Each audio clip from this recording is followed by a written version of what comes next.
नमस्ते साथियों। कक्षा 11th रसायन विज्ञान का वार्षिक परीक्षा का पेपर आपके सामने है। क्लास को स्टार्ट करते हैं उससे पहले जो स्टूडेंट फर्स्ट बार इस MK बूस्टर यूट्यूब चैनल पे आए हैं वो चैनल को लाइक, शेयर और सब्सक्राइब करना ना भूलें और अपने सभी साथियों तक इस वीडियो का लिंक शेयर करें। क्वेश्चन आपके सामने, पहला क्वेश्चन आपके कि यहाँ से ध्यान रखें कि जो वार्षिक परीक्षा का पेपर है वो 56 अंक का और समय आपको 2 घंटे 45 मिनट मिलेंगे। पहला क्वेश्चन आपके मल्टीपल चॉइस वाला आएगा जिसके अंदर 5-7 क्वेश्चन आपको मिलेंगे। क्वेश्चन नंबर 1, निम्नलिखित प्रश्नों के सही विकल्प चुनकर अपनी उत्तर पुस्तिका में देखिए। क्वेश्चन नंबर 1 पूछा गया है, ग्लूकोज अणु का आणविक द्रव्यमान कितना होता है।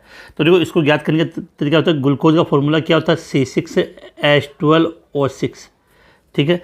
कार्बन कितने 6, एक कार्बन का आणविक द्रव्यमान होता है 12, हाइड्रोजन कितने होता है 12 और हाइड्रोजन का आणविक द्रव्यमान होता है 1, ऑक्सीजन कितने 6 और एक ऑक्सीजन का जो आणविक द्रव्यमान होता है वो होता है 16। इसको पूरे को आप टोटलिंग करोगे, इसकी टोटलिंग करोगे तो कितना आएगा 180।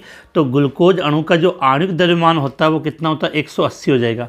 राइट आंसर क्या हो जाएगा इसका अगला आप सभी स्टूडेंट के लिए एक महत्वपूर्ण सूचना, इस MK बूस्टर यूट्यूब चैनल पर 16 मई से, क्योंकि आपकी एग्ज़ाम कंप्लीट हो जाएगी और 16 मई को आपका रिजल्ट आ जाएगा, तो 16 मई से क्लास 12th केमिस्ट्री का ऑनलाइन बेस स्टार्ट कर दिया जाएगा जिसकी संपूर्ण इन्फॉर्मेशन आपके स्क्रीन के सामने है।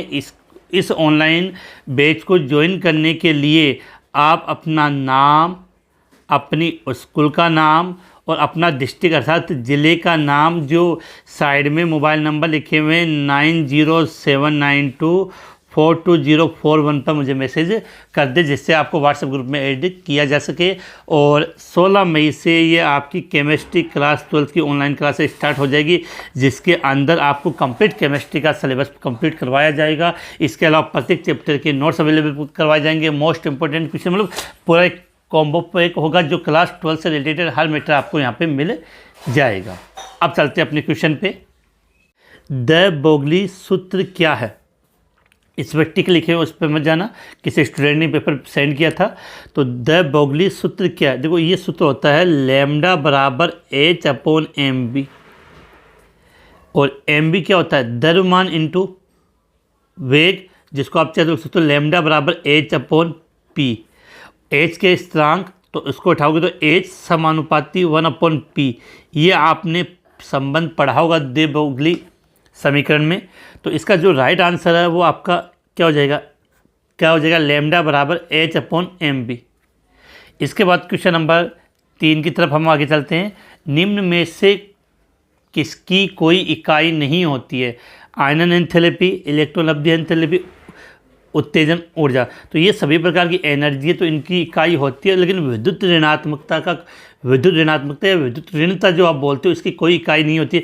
जैसे आपने सुना होगा फ्लोरीन की विद्युत ऋणात्मकता सबसे अधिक होती है और वो कितनी होती है 4 होती है, लेकिन इसका कोई मात्रक नहीं है, इसकी कोई इकाई नहीं है। तो क्वेश्चन नंबर 3 का राइट आंसर हो जाएगा विद्युत ऋणात्मकता। इसके बाद C6H6 में कार्बन पर संकरण होता है। जो C6H6 को हम क्या बोलते हैं बेंजीन, और बेंजीन में अगर आप स्ट्रक्चर बनाते हो तो आपकी स्ट्रक्चर इस प्रकार बनेगी और बेंजीन में इस प्रकार से एकांतर क्रम में डबल बॉन्ड होते हैं और किसी भी कार्बन पर अगर आप देखोगे तो आपको संकरण कौन सा मिलेगा sp2। तो C6H6 में कार्बन पर कौन सा संकरण होता है, तो इसका राइट आंसर हो जाएगा sp2। अगला है सवतः प्रक्रम होते हैं, कोई भी प्रक्रम अगर सवतः होता है तो वो साम्य की ओर विस्थापित होता है, तो इसका राइट आंसर हो जाएगा साम्य अवस्था। सवतः प्रक्रम होते हैं साम्य अवस्था में। तो ये तो थे आपके मल्टीपल चॉइस वाले क्वेश्चन। अब हम चलते हैं रिक्त स्थान वाले क्वेश्चन की तरफ। इसमें आपको पहला क्वेश्चन आपसे ये पूछा गया है कि एल्यूमिनियम ऑक्साइड बनता है। देखो एल्यूमिनियम का जो ऑक्साइड होता है वो मुख्यतः ये होता है Al2O3 और Al2O3 जो ऑक्साइड है वो ऑक्साइड होता है उभयधर्मी ऑक्साइड। क्या लिखा मैंने, उभयधर्मी ऑक्साइड। तो यहाँ किस तरह में एल्यूमिनियम उभयधर्मी ऑक्साइड बनाता है। इसके बाद है थर्मक्स फ्लास्क में रखा गर्म दूध। जो थर्मक्स के अंदर न तो एनर्जी और उष्मा एवं द्रव्य दोनों का आदान प्रदान नहीं होता, इस कारण से ये कैसा निकाय होता है, विलगित निकाय होता है। थर्मस फ्लास्क में रखा हुआ गर्म दूध एक विलगित निकाय है तो होता है। इसके बाद हम बात करें कैथोड पर हमेशा, किसकी बात करें हम, कैथोड पर हमेशा जो कैथोड होता है विद्युत रासायनिक सेल पर, कैथोड में हमेशा ऋणात्मक चार्ज होता है। विद्युत रासायनिक सेल में कैथोड पर सदैव कैसा चार्ज होता है, ऋणात्मक चार्ज होता है। इसके बाद है पोटेशियम ज्वाला में, अगर पोटेशियम को जलाते हैं तो ये बैंगनी रंग की ज्वाला उत्पन्न करता है, हल्की बैंगनी रंग की ज्वाला उत्पन्न करता है। अगला है B3N3A6 को बेरोजोल या इसको हम अकार्बनिक बेंजीन भी कहते हैं। क्या बोलते हैं इसको, अकार्बनिक बेंजीन भी कहते हैं। इसके बाद अब हम चलते हैं सत्य और असत्य पर। हीरे में कार्बन का ऑक्सीकरण अंक होता है 0, बात बिल्कुल सही है। तो ये बात क्या होगी, सत्य। इस पर टिक लगा देते हैं। समझना, जितने भी अपर रूप होते हैं उन अपर रूप में जो तत्व होता है उसका ऑक्सीकरण अंक सदैव क्या होगा, 0। तो हीरे में कार्बन का ऑक्सीकरण अंक क्या होता है, 0 होता है। इसके बाद चलते हैं नेक्स्ट क्वेश्चन पर, नेक्स्ट पेज पर। अगला पूछा कि वर्ग में नीचे जाने पर धात्विक गुण घटता है। जैसे एग्जाम्पल समझते हैं, ओ शर्मा सीले तेरी पॉकेट। जो ऊपर वाली अधातु है, बाद में उपधातु, नीचे धातु, तो ऊपर से नीचे जाते हैं तो धात्विक गुण बढ़ते हैं, जबकि यहाँ क्या कहा कि वर्ग में नीचे जाने पर धात्विक गुण घटते। तो ये बात क्या होगी, गलत। तो इसको हम क्या हो सकते हैं, ये होगी असत्य। अगला, बोरिक अम्ल प्रोटोनी अम्ल नहीं है, बिल्कुल क्लियर है, क्योंकि बोरिक अम्ल का फॉर्मूला होता है H3BO3, लेकिन ये H+ अर्थात प्रोटॉन का त्याग नहीं करता है, अर्थात बोरिक अम्ल प्रोटोनिक अम्ल नहीं है। ये बात क्या होगी, सत्य होगी। अगला, न्यूट्रॉन उदासीन कण होता है, बिल्कुल इस पर कोई चार्ज नहीं होता, तो ये बात भी आपकी क्या होगी, सत्य। अगला, BCl3 में अष्टक पूर्ण होता है, बिल्कुल गलत है, इसका अष्टक पूर्ण नहीं होता है। स्पष्ट नहीं आ रहा तो मैं यहाँ पर आपका कर देता हूँ BCl3। तो BCl3 में अष्टक पूर्ण होता है, ये बात आपकी क्या असत्य है, क्योंकि इसके बाहरी कोश में इलेक्ट्रॉन कितने होंगे, 6, 3 बोरोन के और 3 Cl के। अब हम चलते हैं बात आगे कि ये असत्य और असत्य वाले क्वेश्चन थे। इसके बाद आपको दिए गए निम्न अति लघुरात्मक प्रश्नों में से केवल 7 करने, लेकिन हम सभी को आंसर को लेकर चलेंगे। पहला क्वेश्चन दिया है कि 0.00623 मीटर को वैज्ञानिक संकेतन में लिखिए। तो देखो, वैज्ञानिक संकेतन का मतलब जो अशून्य अंक के एक अंक के बाद दशमलव लगाना है, तो दशमलव यहाँ लगेगा 6.23 पे। कितने अंक हो गए, 1, 2, 3, तो 10 की पावर -3 मीटर। तो 0.00623 का मीटर का वैज्ञानिक संकेतन क्या हो जाएगा, 6.23 × 10 की पावर -3 मीटर। अगला क्वेश्चन आपसे पूछा गया है कि हाइड्रोजन का समस्थानिक कौन सा है जिसमें 2 न्यूट्रॉन होते हैं। जो हाइड्रोजन के 3 समस्थानिक होते हैं, लेकिन 2 न्यूट्रॉन होते हैं आपके ट्राइटियम में। इसमें 1 प्रोटॉन और 2 न्यूट्रॉन, ट्राइटियम के अंदर 2 न्यूट्रॉन होते हैं। अगला, CH डबल, ये थोड़ा सा इस पर ट्रिपल बॉन्ड होगा यहाँ पे, CH ट्रिपल बॉन्ड CH में CC सिग्मा बंध किस अतिव्यापन से होता है। तो आपको पता होगा कि कार्बन कार्बन में जब ट्रिपल बॉन्ड होता है तो संकरण कौन सा होता है, sp। तो इनके मध्य sp अतिव्यापन होगा। कौन सा होगा, S। कार्बन कार्बन के मध्य कौन सा अतिव्यापन, sp अतिव्यापन होगा। इसके बाद अब हम नेक्स्ट बात करते हैं उष्मागतिकी का। नेक्स्ट क्वेश्चन आपसे जो पूछा गया है वो है उष्मागतिकी का शून्य नियम क्या है। जो विभिन्न तापीय वाली वस्तु को जब आप एक दूसरे के संपर्क में लाते हो तो उनका ताप है वो बिल्कुल समान हो जाता है। लेकिन आप इसको डेफिनेशन के रूप में कैसे लिखेंगे, तो हम ये लिखेंगे कि विभिन्न ताप वाली 2 वस्तुएं, क्या लिखा है, विभिन्न ताप वाली 2 वस्तुएं यदि एक दूसरे के ऊष्मीय संपर्क में हो तो, 2 विभिन्न ताप वाली 2 वस्तुएं यदि एक दूसरे के ऊष्मीय संपर्क में हो तो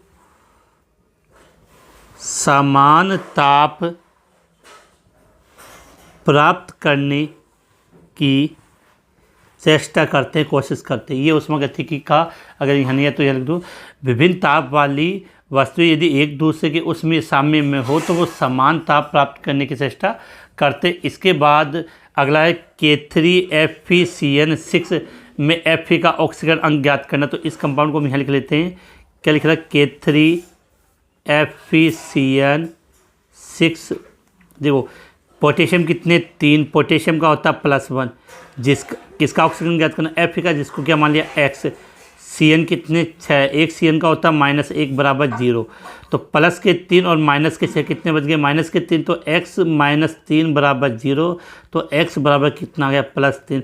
तो इस कंपाउंड में जो Fe का ऑक्सीकरण अंक आएगा वो कितना आएगा, +3। कितना आएगा, +3।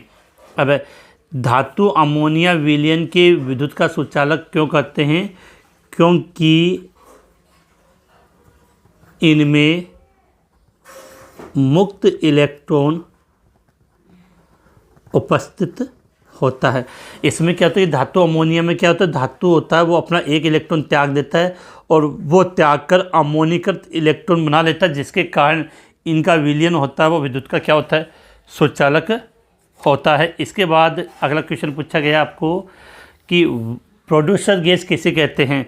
तो बिल्कुल क्लियर है कि दो, एक तो है वाटर गैस। वाटर गैस तो हम बोलते हैं, दोनों क्वेश्चन साथ साथ कर रहा हूँ, CO+H2, हाइड्रोजन मतलब जल से आएगी, तो इसको तो बोलते हैं CO+H2 को तो हम कौन सी गैस बोलते हैं, वाटर गैस। CO+H2 को हम क्या कहेंगे, वाटर गैस। इसके बाद क्या अगला, प्रोड्यूसर गैस। प्रोड्यूसर गैस का मतलब होता है CO+N2 का मिश्रण। CO+N2 का मिश्रण प्रोड्यूसर गैस कहलाएगी। और वाटर गैस की बात करें तो CO+H2 वाटर गैस कहलाएगी। अब फ्रेऑन क्या होता है, तो फ्रेऑन को शॉर्ट में आप बोलते हो क्लोरोफ्लोरोकार्बन, CFC भी आप बोल सकते हो, क्लोरोफ्लोरोकार्बन। तो सीधी सी याद करनी है कि एल्केन के फ्लोरीन या क्लोरीन व्युत्पन्न, एल्केन के फ्लोरीन या क्लोरीन व्युत्पन्न क्या कहलाते हैं, आपका फ्रेऑन या CFC कहलाते हैं, ये कहलाता है। इसके बाद हम चलते हैं बड़े क्वेश्चनों की तरफ, जो अति लघुरात्मक क्वेश्चन है। तो इनमें से काफ़ी क्वेश्चन मैंने अपने लास्ट वाले वीडियो में हल करवा दिए थे, तो फटाफट आप इनको देख लो कि और इनका स्क्रीनशॉट ले लें, जिससे आपको आइडिया लग जाए कि कौन कौन से क्वेश्चन आए थे। कि परमाणु स्पेक्ट्रम सतत ना होकर रेखीय होते क्यों, तो ये रदरफोर्ड के परमाणु मॉडल से आपको इसका आंसर मिल जाएगा। विस्तृत गुण या गहन गुण में क्या अंतर होता है, तो ये थर्मोडायनेमिक्स में से क्वेश्चन पूछा गया, तो आप उसको ईजिली वहाँ से कर सकते हो, या इनका मैं नेक्स्ट वीडियो में इनका आंसर डिटेल से अपलोड कर दूँगा। इसके बाद हम बात कर रहे हैं कि मिलान कीजिए सूची ए और सूची बी को। तो बिल्कुल देखो, H2SO5 में सल्फर का ऑक्सीजन +6 होता है, तो इसका मिलान आपने इससे कर दिया, बहुत ईजी है। विरंजक चूर्ण का सूत्र क्या होता है, CaOCl2, तो ये मिलान मैंने यहाँ पे कर दिया। संयोजकता हमेशा क्या होती है, पूर्णांक, तो लास्ट में आपका ये बच गया बिल्कुल ईजिली। तो इस प्रकार क्वेश्चन में तो बिल्कुल अपने फ़ायदेमंद होता है कि बस मिलान किया और 2 नंबर आपके क्या हो गए, पक्के। इसके बाद है पोटेशियम कार्बोनेट साल्वे विधि के द्वारा निर्माण नहीं किया जाता। तो साल्वे विधि के द्वारा किसका निर्माण होता है, सोडियम कार्बोनेट Na2CO3 का निर्माण होता है। ये एस ब्लॉक वाले चैप्टर से। प्लास्टर ऑफ पेरिस क्या इसके गुण के, तो प्लास्टर ऑफ पेरिस को आप शॉर्ट में क्या बोलते हो, POP। फॉर्मूला क्या होता है, कैल्शियम सल्फेट डॉट अर्ध हाइड्रेट, कैल्शियम सल्फेट अर्ध हाइड्रेट CaSO4.1/2H2। इसका गुण सीधी सी बात है कि मूर्तियाँ बनाने में आप इनका प्रयोग करते हैं। इसके बाद है निम्नलिखित से आप क्या समझते हैं, अपर रूप और संकलन। जो अपर रूप में जैसे कार्बन के अपर रूप कौन से होता है, कार्बन के अपर रूप की बात करें तो हीरा, ग्रेफाइट और फुल्लिन। संकलन का मतलब क्या होता है, एक कार्बन दूसरे कार्बन से दूसरा कार्बन, तीसरे कार्बन से तीसरा कार्बन, चौथे कार्बन से चौथा कार्बन, पांचवें कार्बन से, तो ये कौन सा हो गया, संकलन का। बोरेक्स बीड प्रक्षण, ये अपने लास्ट वीडियो में मैंने इसको बता चुका हूँ। अम्ल हैक्कल का एरोमेटिकता का नियम, ये भी अपने वीडियो में पहले हो चुका है। अगला अम्ल वर्षा से ताजमहल की छत और इसके बचाव के उपयोग, बहुत ईजिली क्वेश्चन है ये। क्वेश्चन आप समझते हैं, ये थोड़ा सा दिमाग लगाने वाला क्वेश्चन है। निम्न स्पीसीज पे विचार कीजिए, थोड़ा स्पष्ट नजर नहीं आ रहा तो मैं यहाँ लिख दूँ N3- O2- F- Na+, Mg2+ और Al3+। ये क्या स्पीसीज, देखो इन सभी स्पीसीज में इलेक्ट्रॉन की संख्या 10 है। तो पहली बात तो ये सम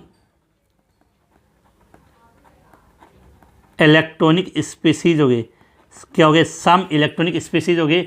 इसके अलावा अब इन्हें आयनिक त्रिज्या के बढ़ते हुए क्रम में लिखना, तो याद करना कि सबसे ज़्यादा त्रिज्या किसकी है, N3 की, तो ये इधर आ जाएगा। तो इसको बढ़ते हुए त्रिज्या का क्रम ऐसे होगा, जितना ज़्यादा धनावेश होता है उसकी त्रिज्या उतनी कम होती है, और जितना अधिक ऋणावेश होता है उसकी त्रिज्या उतनी अधिक होती है। तो ये बात बिल्कुल क्लियर होनी चाहिए। तो इनको हम बढ़ते हुए क्रम में यहाँ व्यवस्थित कर देते हैं।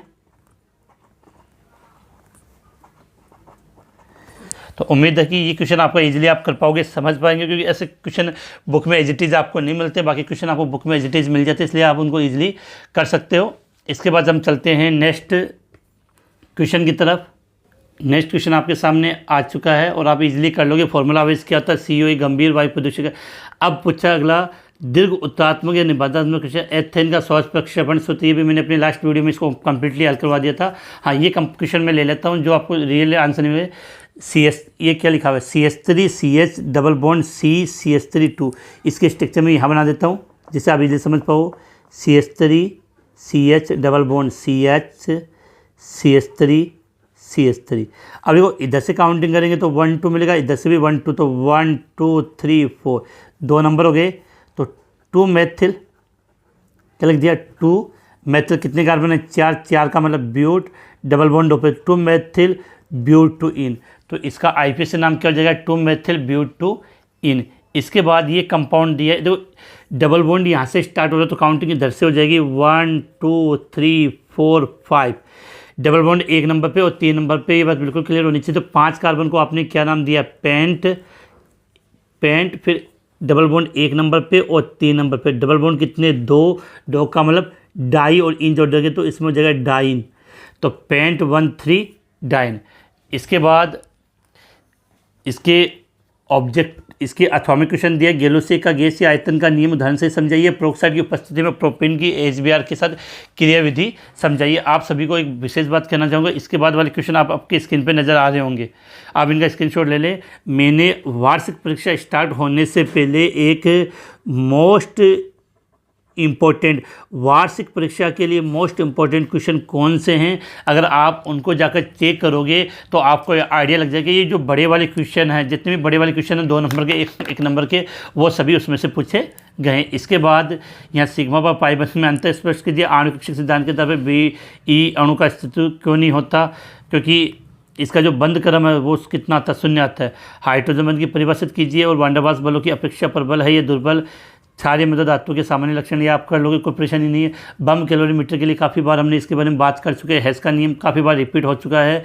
हीरे की संरचना का सचित्र वर्णन कीजिए, यह कारण बताइए। ये क्वेश्चन लगभग क्वेश्चन अपने हो चुके हैं, और जो क्वेश्चन शेष रहेंगे वो मैं अपनी नेक्स्ट वीडियो में उनको अपलोड कर दूंगा। जो स्टूडेंट फर्स्ट बार इस चैनल पर आए हैं वो चैनल को लाइक शेयर और सब्सक्राइब करना ना भूलें। इसी के साथ ये आज की क्लास यहीं समाप्त होती है। जय हिंद, जय भारत, वंदे मातरम।